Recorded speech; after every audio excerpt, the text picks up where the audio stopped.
Hey guys, and welcome back to my channel. I am Kristen. You are joining us yet again for another nighttime Unwind with Intention journaling series. This is a series similar to my morning ones where I give you guys a really good journal prompt question. I answer it. I invite you guys to share your thoughts in the comments, and then we kind of break it down and discuss it. And I leave you guys with actionable steps and tips that you can take away from this video and actually use it in your daily life, depending on what the question is. And as always, there's always a freebie. But before I get to the freebie, please like and subscribe to my channel so I can continue to make videos just like this. And I want to continue to grow now that I'm back into the YouTube world. I'm actually having fun with this. This is the second video I filmed today. If you have not already checked out the first 3 videos, please do that. I actually talked about a similar topic to the one today this morning. It was about eliminating distractions. You can find that video in the description section, but definitely check that one out and then come back to this one because I want to hear your feedback on that one and your thoughts on this one too. So, well, as always, before we dive into our journaling session, I invite you guys to grab a good pen, grab something to write with, and we'll get started. So for those that don't know, I am a heavy journaler. I make that a part of my morning practice and before I go to bed because one, it helps me start my day with intention, but it also helps me end my day unwinding and unpacking everything that has been up here onto paper. And by doing that, I'm able to kind of do a lot of I guess you can say, internal investigating, just learn more about me. And what's crazy is over the last year, really, I've gone through 7 or 8 different notebooks. I know my dad, my boyfriend, my best friend, everyone teases me because I'm a notebook queen. I have a notebook for everything, and I have spreadsheets for everything, and that's a whole different video for a different day. But I love to write. That's what I do.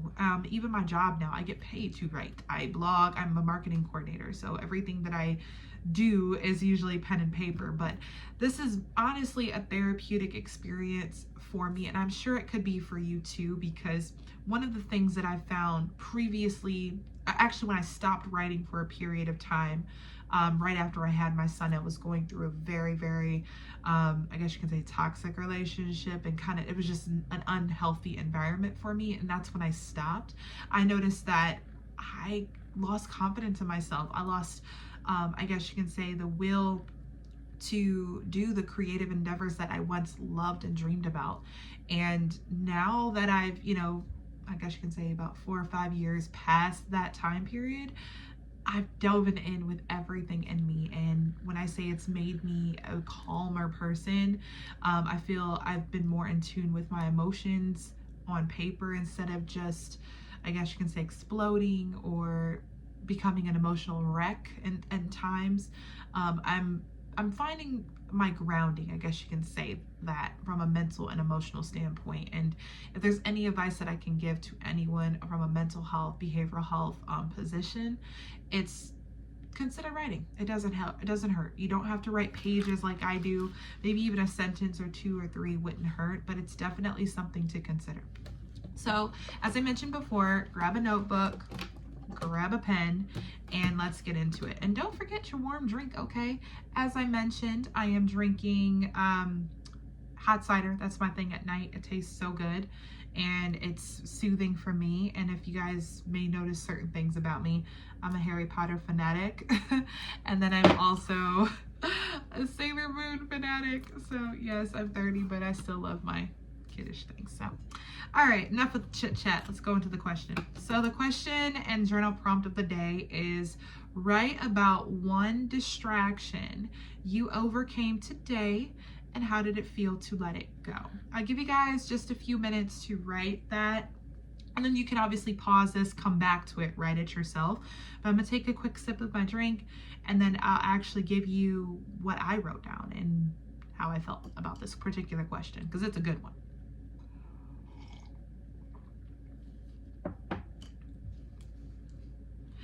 All right, so one particular distraction, it was, I was debating on talking about it, but I figured why not? It's my channel, it's a safe place. So here at the end of December, I made it a goal and a mission for myself that I will be completely locked in and focused all 2025. And that meant not allowing anything that's not on my calendar or a hardcore commitment that I've made to deter me from my goals, or help, I guess you can say, lead me astray from my goals. And it just so happened earlier today, one of my closest friends sent a reminder to me about her daughter's basketball game. And this is a basketball team I coached just for a little bit because I wanted to help, but things happened with the organization, and to be honest with you, the drive to and from my house was basically 2 hours, 1 hour there, 1 hour back. So by the time I got home, it was past Sage's bedtime every single time. And I'm in Michigan, so the roads get terrible in the wintertime, and there was no there's no guessing when the weather would be terrible at night, and I can't risk that, especially as a single mother. It's just something I couldn't do. And so I made the decision to step down as the head coach. My best friend at the time, she continued coaching along with another parent, but in my mind and spirit, I did not feel that it was a good idea for me to show up in front of the parents and things like that when I already, made the decision to walk away.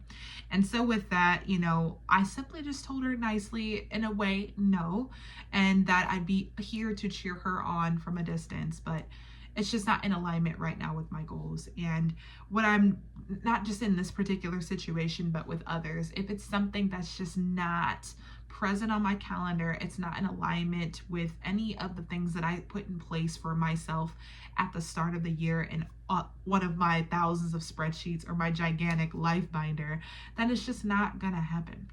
It's just the way it is. I have my calendar, tight with work and all my business endeavors, content creation, everything is on there. So if there isn't a space for it, it's just not going to happen. And it would be my hope that, of course, that friend, but anybody that I come in contact with would understand that my priorities kind of come first. And my second son is right there with it. So that was just something that I had to do, and it actually made me feel, initially I was a little nervous. I was scared. I was thinking in my head like, oh my God, I'm gonna lose my best friend. Oh my God, you're never gonna talk to me again. I was thinking about all these weird things, but when I told her no, although it wasn't the response I wanted, she understood. And I think she kind of expected me to say no. I think she was just wanting me to say it. I don't know, but nonetheless, I said it, got it off my chest. It made me feel better, and to be honest, I feel lighter.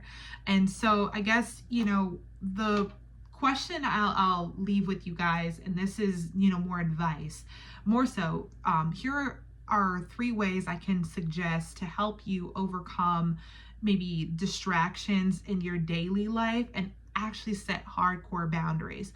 Now, boundaries is a thing that a lot of different influencers I notice talk about, but I personally have read a lot of books on boundaries specifically, and we'll actually talk about that in a different video, but how it ties into, I guess you can say, distractions that you can overcome as you encounter them.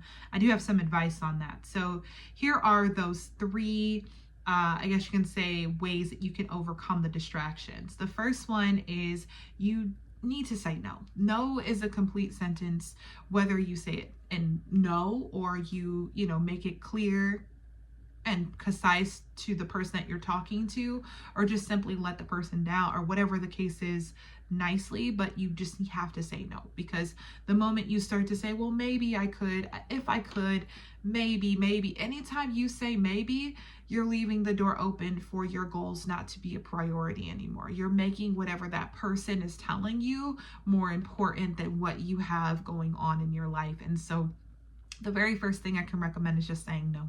The second thing is communicate that clearly. So if it's a loved one, whether it's your spouse, your friend, your family member, mom, dad, brother, sister, cousin, even your children, just make sure you communicate to them in a way where they understand not so much why you can't do something, because that's irrelevant. It's just so much to say that you just can't, making it crystal clear. Either your schedules won't allow it, you're busy during that time, or it's just not in alignment with the things that you have going on in the month. And in different circumstances, it can be explained different ways. So to my son, if he's like, mommy, I really want a cookie, and he's distracting me and I'm trying to like get work done for the work day, I would simply look at him and say, Sage, I said no, because you have to have dinner first. You have to let mommy finish work first.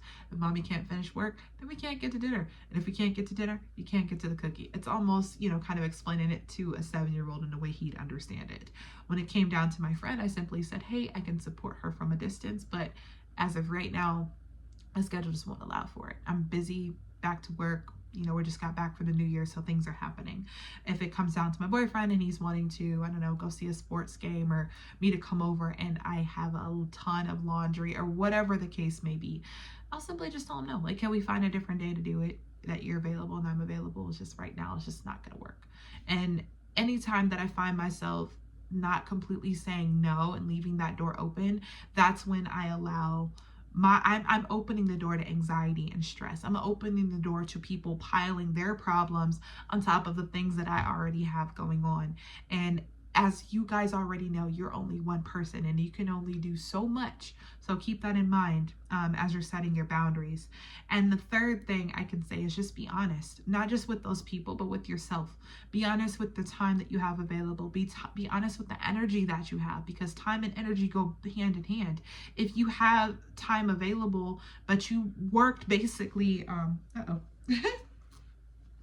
lost my headphones, but you worked 7 days out of the week and you only get an hour to rest and you have that hour to take a break, do you honestly think it's in your best interest to book a 3-hour spa day with your best friend in that same amount of time? No, that makes no sense. You're going to be stressed and tired. So although you may have short breaks throughout the week, use those for yourself. I can't express that enough. And pour into yourself, because the saying goes, you cannot pour from an empty cup. And although your friends, your family, spouses, they wanting to pull you in all these different directions, you have to keep yourself grounded and remember that your needs matter just as much as theirs do.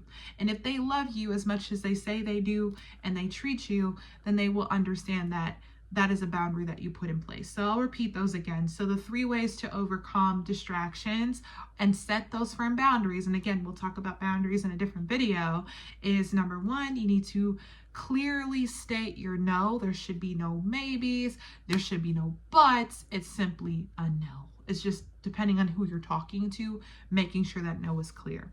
Number 2, communicate clearly, meaning show your boundaries and definitely show your loved ones in a way that they can understand. So for example, if you're talking to your kid, it may sound different talking to him or them than it may sound talking to your best friend or even talking to your mother or your spouse. So keep that in mind. And last but not least, stay honest. Stay honest with yourself. Stay honest with how you're feeling mentally, how you're feeling emotionally, energy.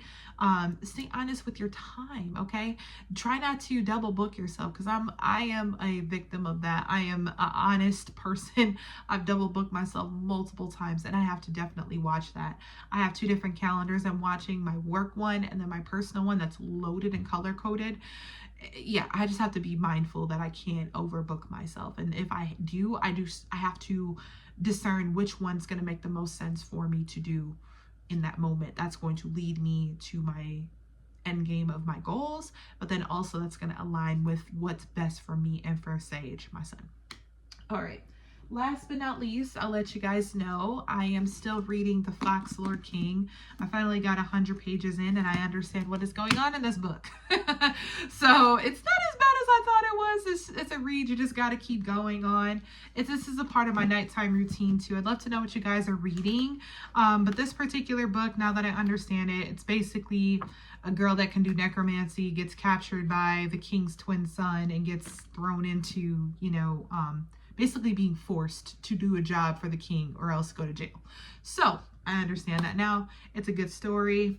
It's adult romantasy, not young adult romantasy. So it's something I actually like. But it's been a pleasure talking with you guys tonight. I look forward to our next journaling session, which will probably be in the AM. Thank you so much. Like, comment, and subscribe. And I look forward to hearing from you guys later.